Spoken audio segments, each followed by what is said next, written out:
Welcome to Building Energy. I'm your host, Jared Downey. Today on the show, we have, we're talking about a company that has been a huge supporter of Crownsman in general, especially on our mining side, helping us get all over the world with being a travel sponsor.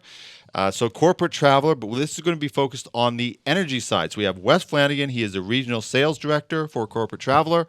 Wes, welcome to the show. Thanks for having me. Where are you based out of? I'm based out of Calgary, but I do look after Western Canada for Corporate Traveler. Does it go without saying that the job comes with a lot of traveling? A wee bit, just a wee bit. Yeah. How many, like, out of 52 weeks, how much are you traveling?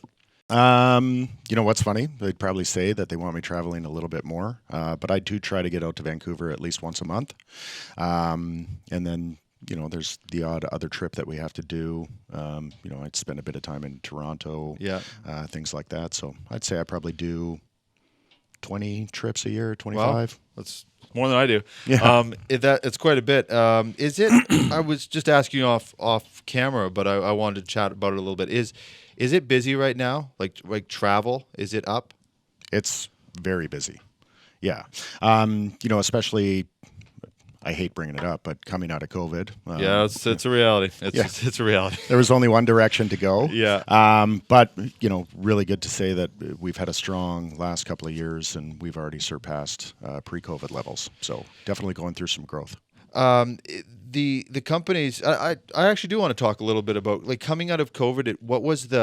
That must have been a very challenging time for your organization as well. I mean, navigating that must have been wild. We probably talked different versions of that at nausea. Nobody wants to anymore. But I am curious about coming out of it now. Like, what does the environment look like now that I feel like kind of everybody's back to normal. But is the industry back to normal?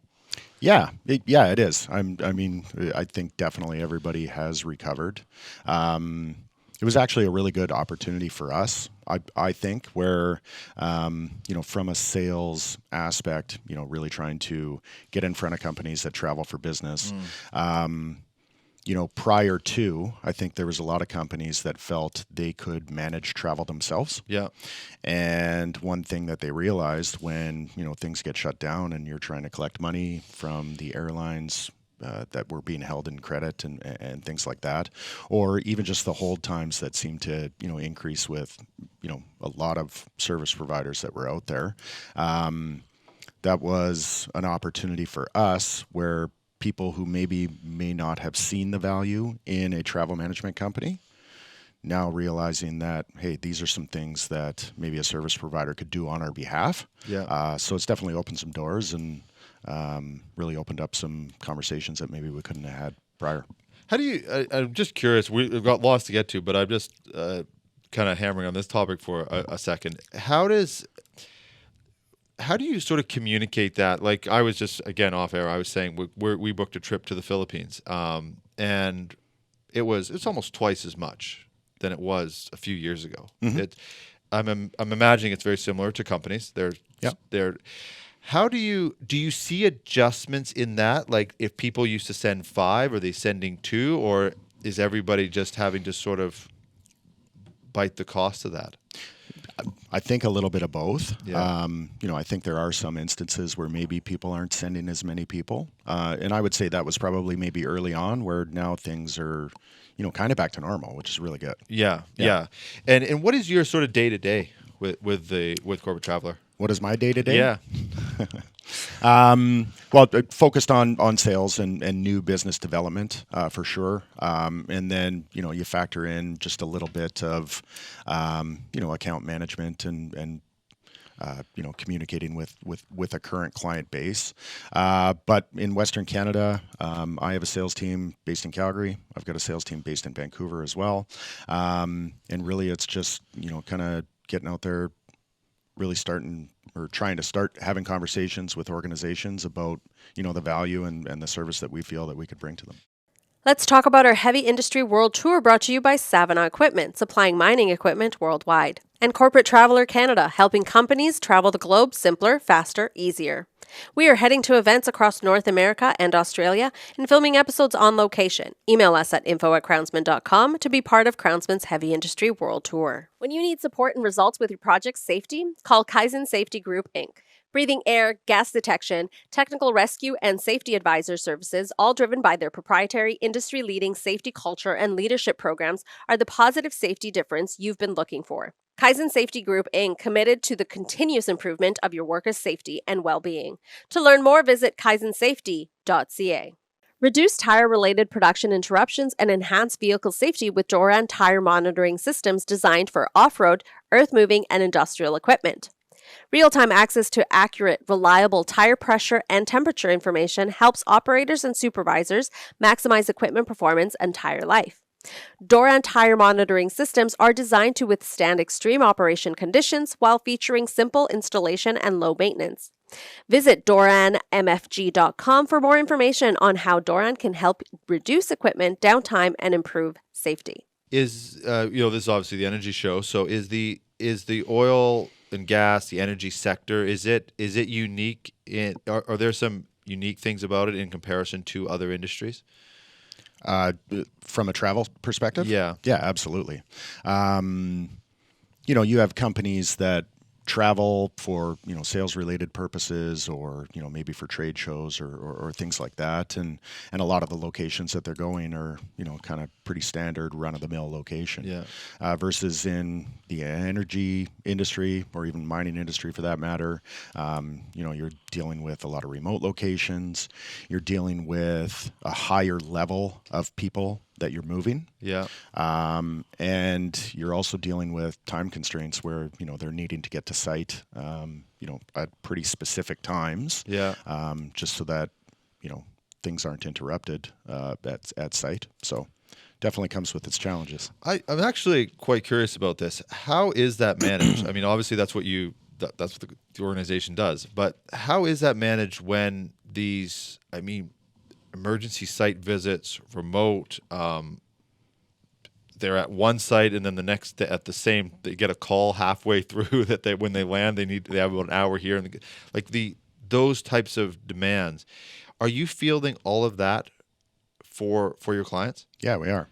And it really comes down to the importance of us being very responsive for them. Right. So knowing that things, might come up last minute, or just the importance of making sure that we're getting people to where they need to be on time. We really need to rely on our people to deliver, options and things like that in a very responsive manner, which we actually have laid out in our service level agreements. Like we do have a commitment that our client base can expect from us just in terms of responsiveness. But then, with our people as well, our clients are really able to rely on their expertise. We've been based in Calgary for 20 years now, 20 plus, I think. So, the good thing about the energy industry, it's a big industry, but it's a small industry in Calgary at the same time. Yeah. And we don't have a lot of turnover with our travel managers either, right? So they're very well versed in a lot of the locations that they might be sending people to. And they're able to kind of pass on that expertise to our clients, just in terms of recommendations and things like that. I'm just trying to, because I haven't done, in the energy sector, I haven't done that type of travel. Mm-hmm. Not an engineer, I've never had that call.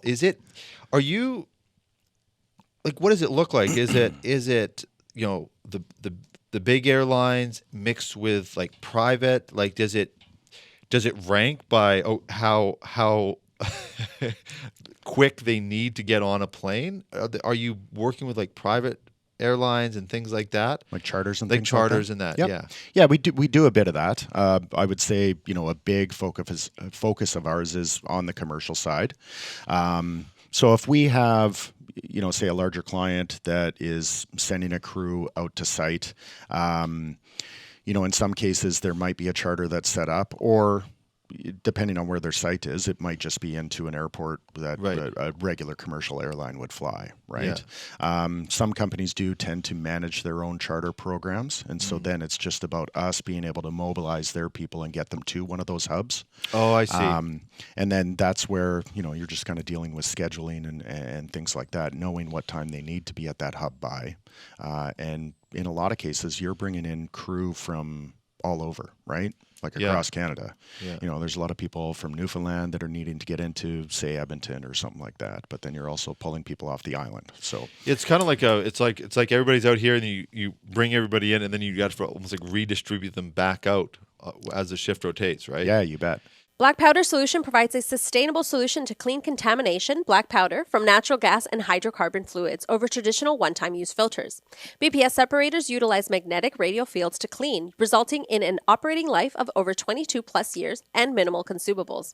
With higher efficiency and loading capacity than traditional filters, BPS separators protect pumps, metering stations, compressors, valves, and equipment across the hydrocarbon value chain, eliminating the need for conventional filtration and greatly extending service intervals, reducing costly downtime.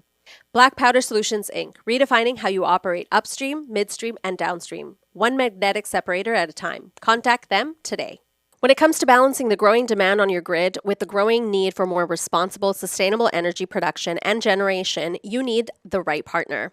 A partner who delivers long-standing grid expertise from a team dedicated to your unique needs, and one who supports that team with innovations designed for the future needs of your grid, while being rooted in proven electrification excellence. ABB is that partner. Its solutions enable safer, smarter, more sustainable operations. ABB is the name to trust to help modernize your grid. Contact them today. Calling all industry leaders. Is your company driving innovation in mining, energy, construction, transportation, agriculture, and beyond? Join the Crownsman Show, where experts like you share insights, tackle challenges, and explore opportunities shaping our world. Become a featured guest and showcase your expertise to millions worldwide. It's your time to be the voice of heavy industry. Reserve your spot today. Email us at info@crownsman.com or visit crownsman.com. What is the biggest challenge with that? I guess an example, what do people run into when they try to do it themselves? One thing that I've seen, I think a lot of companies, start with, the start of a rotational schedule, being like, okay, maybe Monday's a travel day and they need to fly in and fly out, on those days where, crews coming in, crews going out. And they almost look at that start time before they look at schedule of actual airlines being able to get them there. Right. So that's one thing that we really We try made that to mistake. yeah. Yep. So that's one thing that we really try to talk to our clients about is if there is a project coming up or if they are starting to assess what their crew movement schedule is going to look like. That's one thing that we'll do with them is start to dive into, okay, what are some of the routings with some of the airlines and what would be the optimal day to have people coming in and out. Yeah. Do you ever have when I'm not calling any company out specifically, but do you ever are there some stories that come to mind where you think of calls you've got that are like the demand is crazy? Oh yeah. I mean, there's definitely been some peak times where, trying to get people in and out of Fort McMurray or something like that where, there were so many companies that had so many things on the go, right? Yeah. So that's where what you try to encourage companies to do is to, kind of work on that scheduling aspect a little bit more ahead of time so that we can grab space on those planes before other people might. Yeah. So is it a bit of a training process when you're working with a new client, managing even expectations, Training, consulting. Yeah. Could you give, just to sort of circle back a little bit, could you give sort of a full scope, though? I'm doubling down a lot on the scheduling because that's probably the challenge that we're dealing with a lot right now internally. But on a larger scale, what is Corporate Traveler delivering across the board? Across the board? Yeah, like a full travel management solution for business travel that a company does. So, crew movement might be one part of that, but then there's your regular day-to-day travel for, say management or, even just going out on road shows or exhibiting, things like that. And the service that we provide, we've talked a fair bit about our travel managers, and they're definitely the focal point of a big part of the value and the expertise that we bring to a relationship. But we do approach things with a bit of a hybrid solution as well. So, one thing that I haven't mentioned yet is we have our own proprietary online booking platform called Melon. Yeah, I've seen that. Yeah. So for maybe travel that's a little less complex, we can provide our clients with an online booking solution that really consolidates all travel suppliers into one platform. And it really becomes, say, the central hub to an organization's travel program. So it will manage traveler profiles, just making sure that any rewards programs that an individual is a member of get applied to all their bookings, really helping them to maximize any benefit that they can get out of that. Yeah. And then there's a reporting element to it as well, where our clients can access all of their travel data, which we really try to work with them on to review and see what their buying patterns and buying behaviors are like, or what suppliers they're really tend to be utilizing a lot. And then what we'll try to do is dive into that data and come up with some sort of strategy from a supplier standpoint. So, it could be, hey, you're using, 4 hotels in this destination, but if we were to kind of cobble that down to maybe supporting 2 suppliers, then it might be able to garner a better negotiated rate specifically to that organization. So, a bit of that. And then, there's a lot of people that travel outside of business hours. So just making sure that we're able to be there for our clients in the event that they run into any travel-related emergency, regardless of time of day. So is it a bit of is it a hybrid system where you have direct access to travel managers, but you can also manage it on your own platform? If essentially nothing's going wrong, you can just go through the Melon system? You bet. And we kind of need to be. I think we're at a pretty interesting time in the workforce right now where, maybe some of the people that are in a later generation, they still really value being able to have someone to reach out to, right? So it's very important for us to, make sure that the travel manager always remains the same and you've got your person, right? Yeah. But maybe in the younger generations as well, there's a lot of people that are a lot more self-sufficient and are really, looking for a technology solution as well. And so we have the ability to provide our clients with both, which is really good.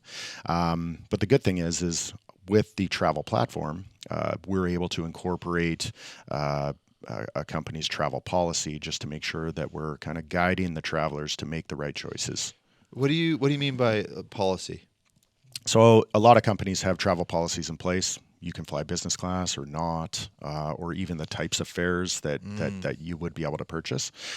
So we're able to build those parameters into the tool, which will kind of guide the traveler into making okay, the so right choices. Is let's say a company has an account with you, then and let's say I'm a manager, I could book that flight, but those parameters are already in. I log in through my company's account, so those parameters are already built in. You bet. So are managers, or like you're saying, like different generations, that they're booking all of that themselves then, but with the company parameter? Yeah, and it depends on the organization. A big part of the conversation that we have is, if we're going to incorporate an online booking platform into their day-to-day, really trying to understand what would your online adoption goals be. There are some companies that really want to be high adopters and just have their people be able to log in and book on their own. And there are other companies that don't really kind of have the same philosophy, right? Yeah. It's just more about, let's make sure that they're really getting kind of the options that they do need or require, or maybe the type of travel that they're doing is a little bit more complex. And then that's where, the expertise and the experience of a dedicated travel manager would come in, where then you've got that person to reach out to, and they can really lean on their experience to Right. provide the best options. It's just funny. I have these conversations, and all of a sudden something clicks with me. And I go, oh, that because as we're growing and as we're traveling more, I've been thinking how, like, there's so many discussions that we have even internally, and we're a little company, right? So we are Yep. having these, like, well, what's the best time to fly? Well, okay, that's not, so we all kind of know the rules, but we have to like confirm it on every. But you're basically what you're doing is basically eliminating that need for that conversation. Yeah. Management just needs to put those parameters in place, and now when people are trying to book, they're booking within the parameters. And being there as a resource to be able to provide them I probably with save myself about 2 hours a with week. answers and potential solutions as well. Well, exactly. Yeah. And that's the great thing about Melon, actually. You mentioned one thing there that, I think is really important. The tool is our own. We worked really hard to build this out and develop it so that the booking flow is, very simple for a traveler or someone booking on behalf of a traveler within their organization. So you can log on to the platform and you can book air, hotel, and car all in under 5 minutes just with the booking flow how we've set up the booking flow Right. on there. So then, it allows us the ability to, have that conversation just around efficiencies. We do make it more efficient for companies to book travel. Just out of curiosity, is it price comparable? Like a flight, if I go on to just book, just privately, Yep. Myself, or I book through like a platform like Melon, is there a comparable price, or is it a premium because of the account and parameters and all that sort of thing? Yeah, no, what gets displayed in there would be published rates. So it'd be a lot of the same rates that you might see online. Okay. The other thing that it does do, and we're a very large organization. Yeah. And, with that, we've got a lot of fantastic relationships with suppliers out there. So in some instances, we would have some proprietary rates that are specific to our organization, which can be loaded or offered by a dedicated travel manager as well. Yeah. So it'd be a combination of, a lot of the same fares your rates that you might be looking at, just on a regular website. As well as our own negotiated rates. So, Right. The benefit is it helps to reduce the need to go to multiple sites to make sure that you're getting the best Right. price. We also bring in a lot of third-party aggregator sites as well. So when you're Okay. doing a hotel search on Melon, it'll have our negotiated rates, it'll have published rates loaded, but it'll even go out there and find, say, Expedia rates or Hotels.com rates, just so that, and display them all, just so that people are kind of making an educated decision on any type of rate or fare that they're going to book. Company size is something I think is kind of important. If anybody's listening to this, and is there sort of a sweet spot? I mean, I know you're working with massive organizations, but where does it? Is there sort of a cutoff where it starts to not make sense for a company? And I'm thinking of especially now, there's so many contractors, 10-person crews, 20-person crews, and they're sort of integrated. You see that especially in the mining space. Yeah. What is that? So many companies now use the contractor model. So they're maybe not managing those people coming in and out. They're leaving it to the contractor to do it. Is there sort of a sweet spot? Yeah. So that's one thing that we see, and this is depending on, who we formed a partnership with. But, there could be a larger company that is, kind of running their program, and they've got a lot of contractors that they're are doing the work for them. And, one thing that we encourage is, to bring your contractors' travel into the travel program, because the more spend that you're doing, the more that you might be able to leverage that with some providers, right? But then there's also, some contractor type companies that are doing things on their own. And yes, I mean, we definitely work with a lot of companies like that as well. So you can do, if it's a 10-person company, it still makes sense to go through your platform. Yeah. So, I mean, the good thing about Corporate Traveler is, we're part of the Flight Center Travel Group. Yeah. And we have a bit of a multi-brand strategy when it comes to travel. And that's even on the corporate side. So Corporate Traveler brand was designed and is specifically geared towards that kind of SME space, so Yeah. small to mid-market or Yeah. mid-size organization. Yeah. And it's not really about headcount or revenue as much as it is about the amount of travel that they do. Yeah. And obviously, the more travel that they do, the more savings or potential value we could bring to it because there's a little bit more to work with. You just started with the company, right? You did back in 2006, Yeah. right? Yeah. I'm just stealing your joke, what you told me Yeah, at the beginning. You're dating me. Yeah. Yeah. I started right out of high school. Right out of high school. Just trying to make myself sound younger. It was actually believable. So, and then you said you took a few years away, 8 years, then took a few years, then came back. Yeah.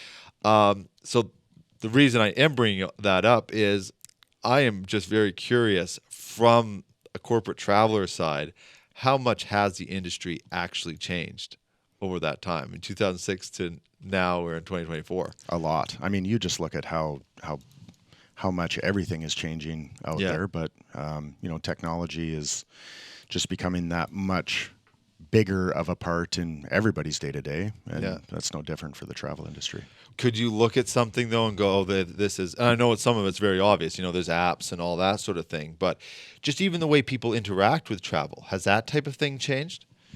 Yeah, it's kind of similar to what we were talking about, even just with our hybrid approach, right? Yeah. I think a lot more people used to focus heavily on having a travel agent to be able to reach out to. Right. But with a lot of websites and things like that are out there, I think that there's a lot more people that feel that they can do it themselves. Yeah. And that's what we try to do, is just to kind of bring all of that together. Yeah. Is it like when did Melon roll out? It hasn't been out that long, right? Yeah, just over a couple of years ago. So it's fairly new. What has been the response to that? And I'm talking about for the big clients that are now sort of turning into this hybrid system. What's been the feedback that you've gotten?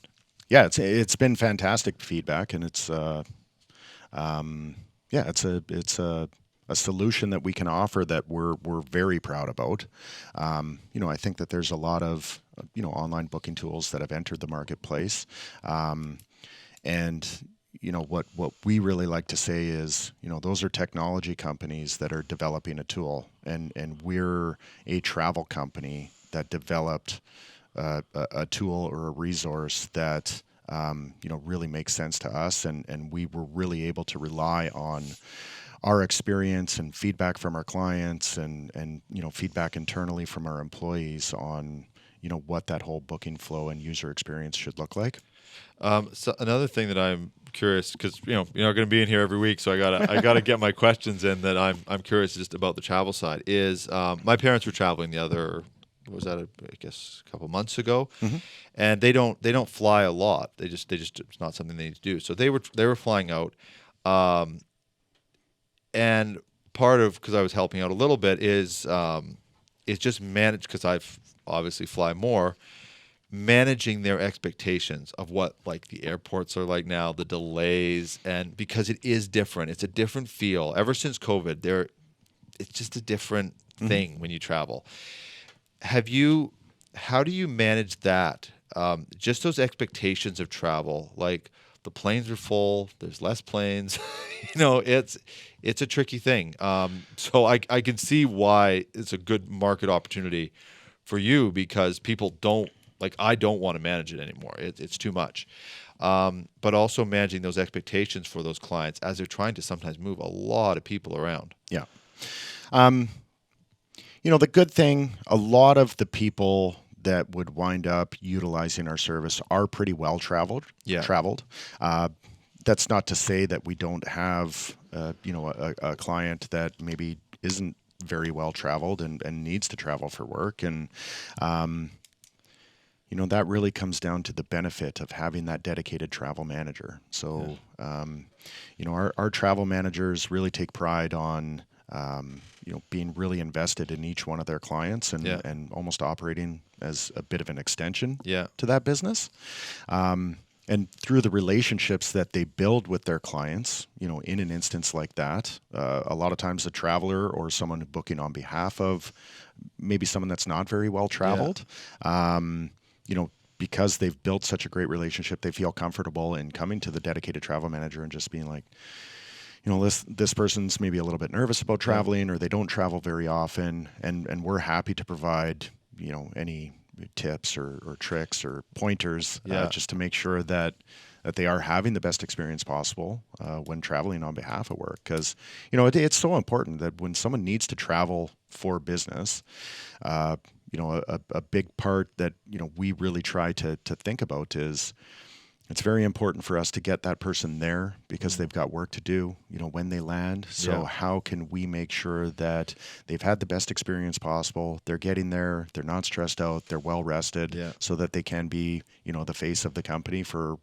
whatever that business-related trip was. You're touching on exactly sort of what I was getting at on the other side is I'll give another example. We had an event that was last year. Mm-hmm. There was tons of people. I think they were coming from Saskatchewan. No, that happened this year. Then last year, I think it was Alberta and BC. There was a huge delay. So people, the event, there was a lot of people that just weren't there the first day, or they were coming in there on an hour of sleep and that. So has it shifted because there's less pilots? We just did an episode a little while ago talking, a charter airline, they were, they've got pilot shortage. Everybody's dealing with that. There's been changes of regulations, so pilots can't fly as long. You've got this sort of perfect storm happening in the travel industry. And I'm wondering how you manage that side of it for your clients. Like, are people flying out a day early in case that happens? I'm wondering that when things go wrong is what I'm getting at. Yeah, and the scenario that everyone always talks about is maybe Chicago in winter, and what kind of connection time do you have, because that there's probably going to be some sort of weather-related delay with less flights and less pilots. Yeah, like exactly. It's compounded now. Yeah, so part of it can be about recommendations, but I think the biggest part about it is how quickly we can mobilize just to be able to take care of our clients in that type of situation. Right. So. I talked about our responsiveness and our service level agreement about how responsive our travel managers are, and that's during business hours. But we do also have a 24/7 after hours service and team in which our clients can access. And, it's in those types of scenarios where we really shine because people in a time where, maybe they're a little bit stressed out and really need someone to be able to get a hold of. You have to think, if you're getting off a plane that's been delayed and people are needing to make a connection, everybody's going to be reaching out to the airline. And, unfortunately, when things like that happen, there can be longer hold times, right? Or people rush to go and talk to an airline agent at the airport. What we recommend to our clients is call that after-hours service and let us be on hold for you, or, we're directly accessing the booking tool and really kind of helping our clients to jump to the front of the line just to get them on another flight so that we can get them So sooner. You're dealing with those sort of delays and stuff in real time?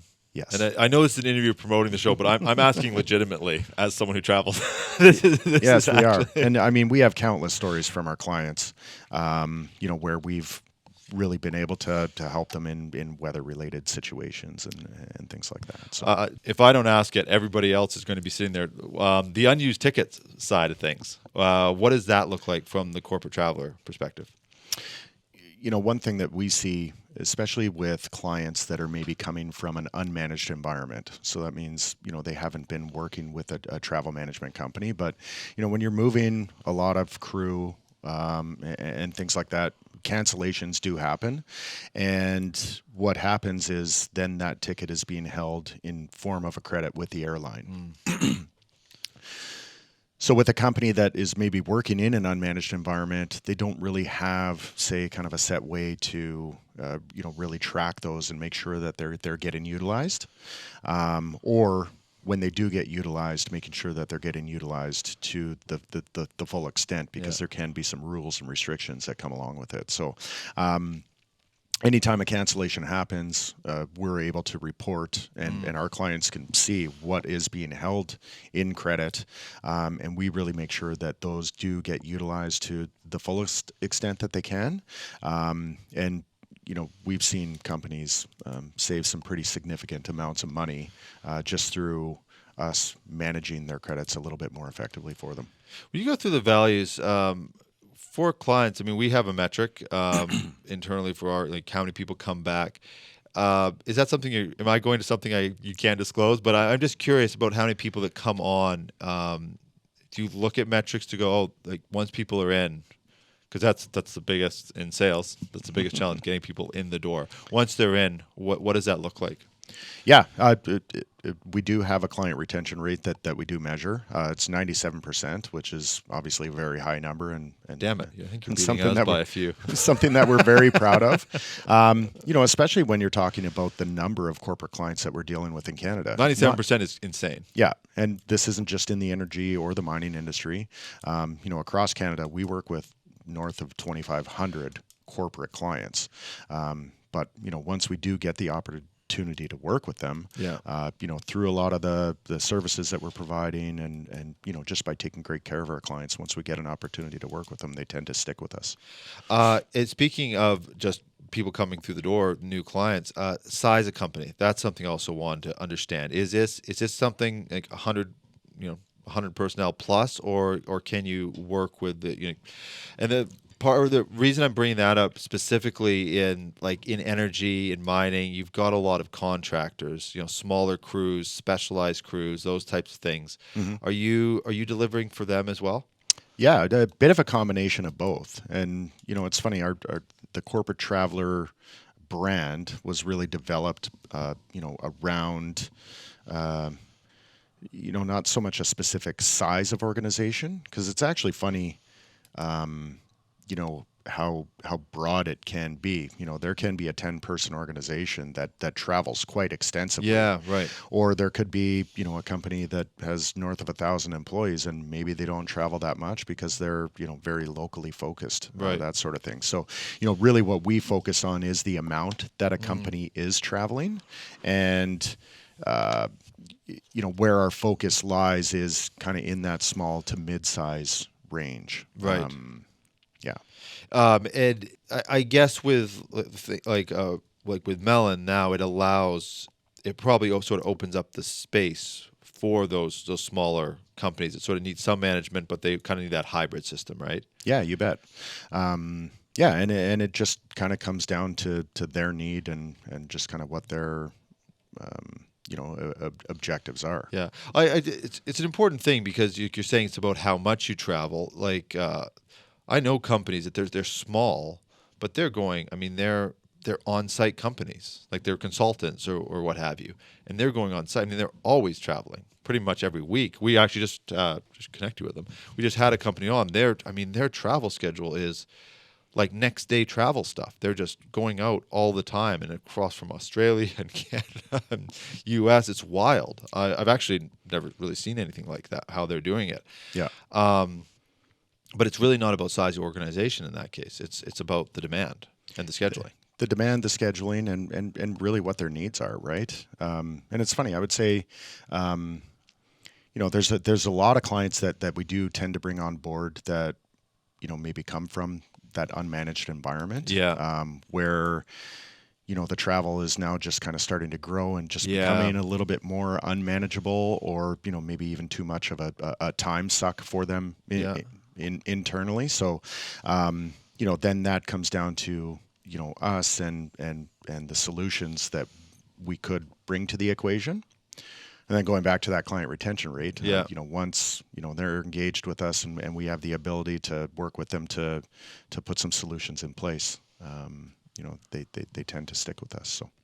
Another one, and I won't pretend that I'm not sort of using this opportunity to ask all my personal travel questions, but payment solutions. Mm-hmm. We've run into, even in our organization, again, quite small, I can just imagine what it's like for a large organization. The wrong card, they go to the hotel needs the card, you've got multiple people booking, they're flying from different places. Oh, just use your credit card, just use yours. There's a corporate card, but that person's not going to have it. It's just it's lots of fun. It is. Is that a problem that you've tackled? It's a problem that we tackle quite often, Yeah. especially in the energy industry. When you're moving crew to site, there do tend to be times where they might have an overnight at a hotel, or even if they're just staying at a hotel that's near site and they're not staying at camp or anything like that. So, a lot of companies don't have extensive corporate credit card programs to be able to just get cards issued to, a lot of their crew, and especially with the numbers of people that you're talking. Yeah. So one thing that companies are needing to do is to be able to pay for that hotel for their crew, but the card holder isn't at the property. Yeah. So what companies are needing to do is to be able to reach out to the hotel, and they request a third-party credit card authorization form, which gives the hotel permission to be able to charge that credit card if the card holder isn't there. Yeah. And what it winds up being is, very time-consuming for whomever internally is kind of managing that, because they're needing to wait for the traveler to check out of the hotel. Then they're having to follow up with the hotel just to get the receipt to be able to reconcile their credit card statement. So when you're talking about high volumes of crew where you're needing to do that, in some cases I've seen it be a full-time job at some companies. Oh yeah, it takes up a lot of our time when we're just with what we do. Yeah. So what we have the ability to do is to set our clients up on a line of credit through Corporate Traveler, and then what we can do is book the hotel for them. And we can apply a third-party payment solution to the hotel so that the travelers aren't going to be prompted for a credit card when they check into the hotel. And then we do take on all the legwork after. So once the travelers check out, we'll follow up with the hotel, get the folio, and then provide our clients with we'll invoice them directly for the hotel stay, and then can provide them just a statement of all those hotel stays that then they can pay us. So we're able to invoice them for their hotels. We should just open the interview with that, because that's such a headache. It is. It is such a headache. And we take on a lot of that legwork. Yeah. So Well, and I imagine that's really increased too, because so many more people work remote, right? Like now, like when we do an event now, sometimes not one person is on this, no two people are on the same flight together. They're all coming from different places, different times. A producer might need to be there the day before. Well, the host doesn't need to be there to test equipment and that. So they're coming out the next day. Then you've got your, an executive coming in from somewhere else, or someone's going on vacation. So it's just that all that. Another thing I'm curious about, like in this interview, we talk for, maybe we'll talk for 40 minutes on this interview or so. Is it a challenge to actually communicate all this to a client? Because companies are busy, they're trying to book, and you're trying to give them all this value. Do you just try to get it onto one page, like this, and this, just as quick as you can? Or how do you because even coming into this interview, I didn't understand some of the values offered. And I know Corporate Traveler, and I was actually missing some of the key values. Yeah. That really comes down to the importance of, just being able to get in front of somebody. I mean, that can be in person or virtually, but there are so many aspects to a travel program that touch so many parts to a business, right? Yeah. If you think about payment, finance can be involved. If you're thinking about moving people to site, even just traveler safety and that whole duty of care element, that needs to be considered by an organization. And then, even just how people are being booked and who's kind of owning that. So, I mean, for us, it's really important to be able to sit down with people that kind of really know and understand, what parts to the business are being impacted or touched, and it varies by company, right? But the good thing is if we can have a conversation with a company and just kind of sit down and really dive into that travel program and find out, maybe where they are having some struggles. The good thing is there's a lot of solutions that we can bring to the table. But it's it's not a kind of a canned one size fits Yeah. all. It's really important for us to really dive in and understand where they might be having a bit of pain, Yeah. maybe where we can provide them with a little bit more efficiency, and then just giving them the confidence in knowing that, we have that track record Yeah. of, being able to put those solutions in place, and we can kind of get a little custom with it. Yeah, and it's and what you're saying is when I'm listening, it's sometimes you don't even know that you've got the pain. You just think it's just the way it is. This is the way travel is. This is the headache. It's a pain, but it's how it is. So we'll kind of deal with it and allocate. Who's got the most time in the office right now to deal with it. That kind of stuff, and I'm sure you see that all the time. And then the funny thing is we see so many companies that, maybe kind of start out at one level, but the amount of travel that they're doing really tends to grow. And, over the span of the relationship, as companies are doing more travel, one other element that we're able to bring to the table is our customer success team. So you've got your day-to-day being managed with your dedicated travel manager, or a combination of them booking online through Melon as well. But then it is just about, okay, where is this travel program going, right? So for a lot of our larger clients, we'll assign a dedicated customer success manager, and their goal is to really kind of sit down with a lot of the key stakeholders within an organization.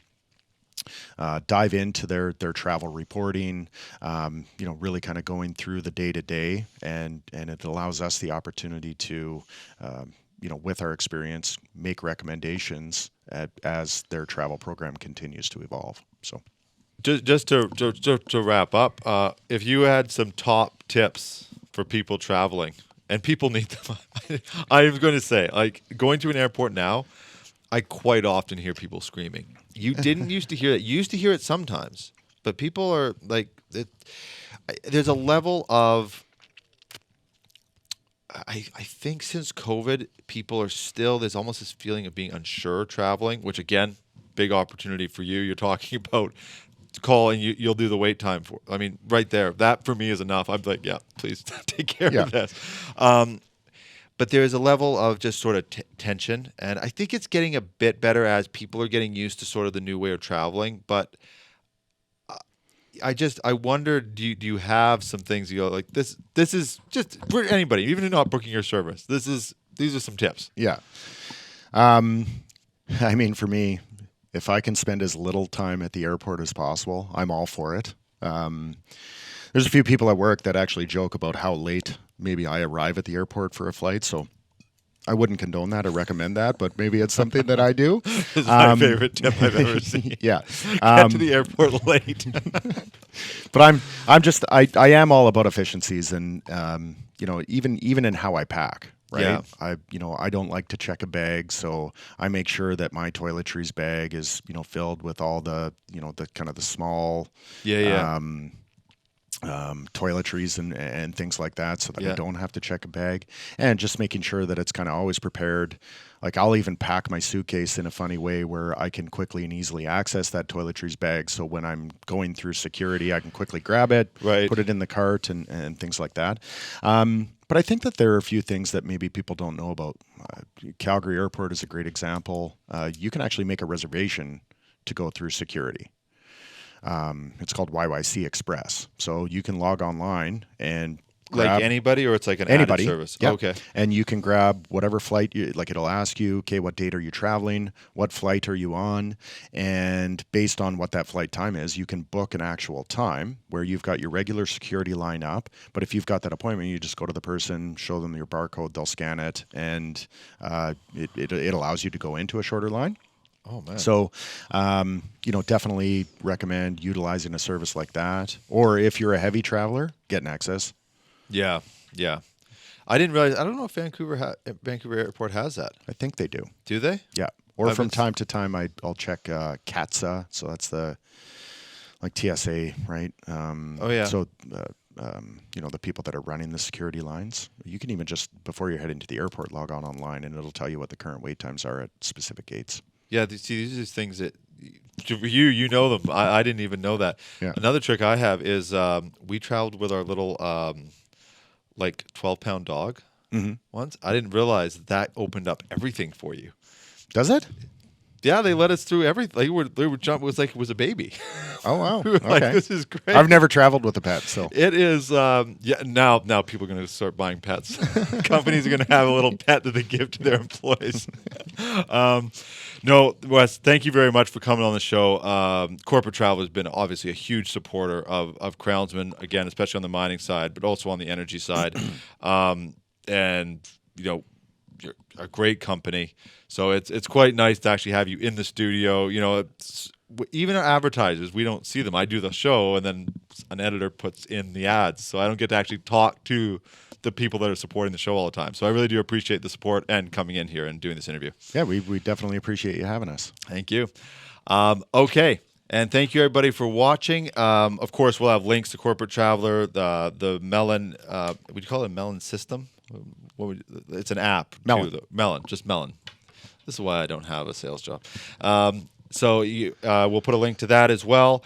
And if, as long as it's okay with Wes, we'll have his LinkedIn as well if you want to connect with him professionally on LinkedIn.